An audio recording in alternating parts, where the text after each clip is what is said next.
स्वर्गीय उपमुख्यमंत्री अजितदादा पवार यांच्या आशीर्वादानं देशाचे नेते खासदार शरदचंद्रजी पवार साहेब, जिल्ह्याचे नेते खासदार धैर्यशील भैया मोहिते पाटील, माढा मतदारसंघाचे दमदार आमदार अभिजितअबा पाटील आणि विठ्ठल परिवाराचे नेते भगीरथदादा भालके यांच्या नेतृत्वाखाली विलास अप्पा भोसले यांच्या खंबीर साथीनं आणि रोपळे पंचायत समिती गणातील मतदारांच्या मतदान रूपी आशीर्वादानं सौभाग्यवती विजया विलास भोसले यांची पंढरपूर तालुका पंचायत समिती रोपळे गणाच्या सदस्यपदी भरघोस मतांनी निवडून आल्याबद्दल हार्दिक अभिनंदन, हार्दिक अभिनंदन, हार्दिक अभिनंदन।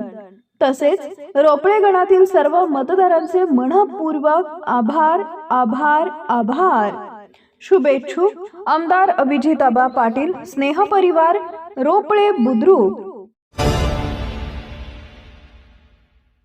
केंद्र सरकारच्या कामगार विरोधी धोरणांविरुद्ध आता राहुरीमध्ये संघर्षाची ठिणगी पडली आहे।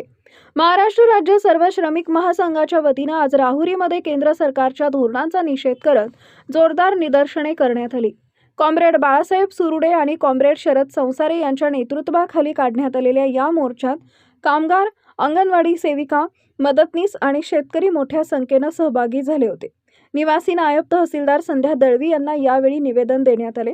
आंदोलकांचा मुख्य आरोप असा आहे की केंद्र सरकारने 29 कायद्यांचे 4 श्रम कायद्यात रूपांतर करून कामगारांना हक्कापासून वंचित ठेवले।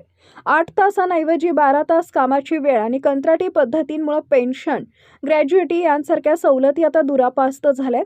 तसेच अंगणवाडी सेविकांना कायम कामगारांचा दर्जा न देणे आणि शेतमालाच्या किमती पाडण्यासाठी बाहेरून आयात करणे यावरून हे सरकार केवळ अदानी अंबानीच्या हिताचे असल्याचं टीकास्त्र कॉम्रेड सुरुडे आणि कॉम्रेड संसारे यांनी सोडले। या आंदोलनात मिठूभाई शेख, आश्रू बर्डे यांच्यासह अनेक प्रमुख पदाधिकारी उपस्थित होते। आपल्या मागण्या मान्य न झाल्यास हा संघर्ष अधिक तीव्र करण्याचा इशारा कामगार संघटनेने दिला आहे। शिवशाही न्यूज प्रतिनिधी गोविंद आढाव, राहुरी।